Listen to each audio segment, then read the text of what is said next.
Welcome. ఆగాగు, ముందు కుడకాలు పెట్టి లోపల రా.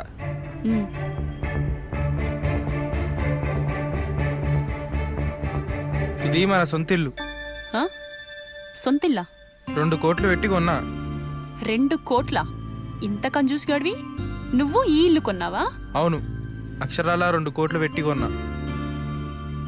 ఈ ఇల్లు కొనడం కోసమే నేను ఇంత పీసినారుగా మారాను, ఇన్ని వేషాలు వేశాను.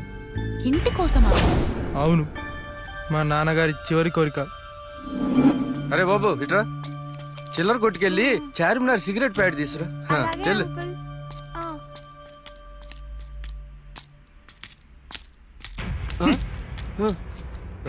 నా కొడుకు చేత సిగరెట్లు తెప్పిస్తావా? బుద్ధుందా నీకు? మనిషివేనా నువ్వు? ఎక్కువ రోజులు ఇక్కడే ఉంటే నా కొడుకుని చెడగొట్టేలా ఉన్నావు. నేను వెంటనే ఇక్కడి నుంచి ఖాళీ చేస్తా. మొహం చూడు. రారా, చెత్త కొమ్మ, చెత్త కొమ్మ.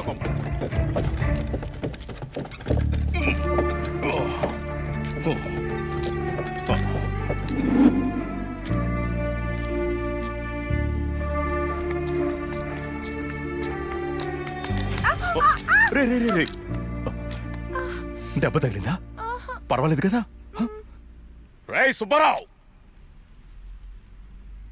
ఏం కొంపయ్యా ఇది? నా కొడుకు మెట్లు దిగుతుంటే జారి కింద పడ్డాడు. నా కొడుకు ఇక్కడ సేఫ్టీ లేదు, అందుకే నేను వెంటనే ఖాళీ చేసి వెళ్ళిపోతున్నా. మెతుకులేదు గాని మేసాలకి సంపెంగ నూనె అన్నట్టు వెనకటికొకడు. నువ్వు ఒక మహారాజువి, వీడొక యువరాజు. ఇదిగో, నా కొడుకుని వాడు వీడు అంటే ఈడ్చి తంతాను. ఏమనుకుంటావా? వదిలే నాన్న, అతనితో మనకెందుకు గొడవ? ఉండరా.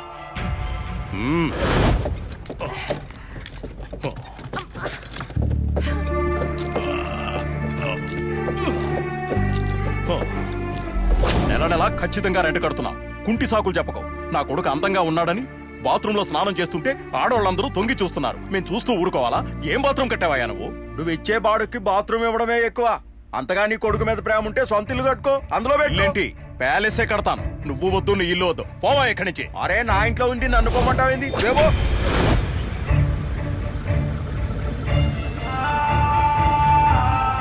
పోయే ఇంట్లోనన్నా ఎన్ని రోజులు ఉంటామో. నాన్న, ఏమైంది?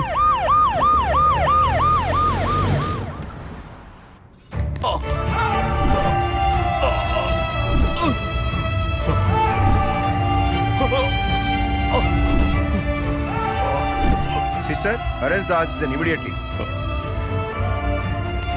నాన్న, సొంతింట్లో నిన్ను మహారాజులా చూసుకోవాలని నేనెంతో ఆశపడ్డానురా. అందుకు నా జీతము సరిపోలేదు, ఇప్పుడు నా జీవితము సరిపోయేటట్టు లేదు. నన్ను క్షమించు నాన్న. నాన్న, నువ్వు కోరుకున్నట్టు పెద్ద ఇల్లు కొంటా నాన్న. చనిపోయిన అమ్మ మీద ఒట్టు. నేను కష్టపడి డబ్బులతో నువ్వు కలలు కంటూ ఇల్లు కొంటానా? అప్పటి వరకు నాతో ఉంటాను, మాటివి నాన్న. నువ్వు లేకుండా నేను ఒక్కడిని ఉండలేను నాన్న. నువ్వు సాధిస్తావురా, ఆ నమ్మకం నాకుంది. కానీ నేను నిన్ను నడి రోడ్డు మీద వదిలేసి వెళ్ళిపోతున్నాను. ఎక్కడున్నా నా ఆశీస్సులు నీకుంటాయిరా, నీకుంటా.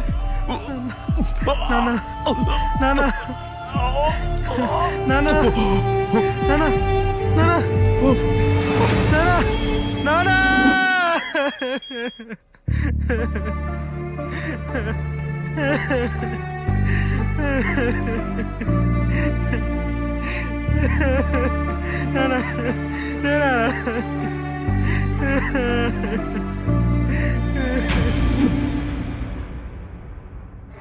పావని, ఇప్పుడు చెప్పు, నాన్నగారి చివరి కోరిక కోసం నేను ఎంతో జాగ్రత్తగా, ఎంతో కష్టపడి తిని తినక డబ్బులు కూడా పెట్టి ఇల్లు కొన్నాను.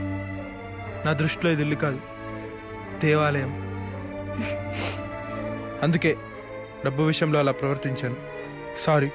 హోమనం, ఫ్రెండ్షిప్లో షేరింగ్లే కానీ సారీలు ఉండవు.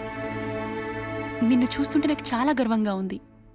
డబ్బు కోసం కన్న తల్లిదండ్రుల్నే కడతీర్చే ఈ రోజుల్లో నీలాంటి కొడుకు ఒక్కడుంటే చాలు. ఎక్కడున్నా ఇప్పుడు నేను చూసి మీ నాన్న ఎంతో ఆనందిస్తాడు. కంగ్రాచ్యులేషన్స్. Thank you Pavani.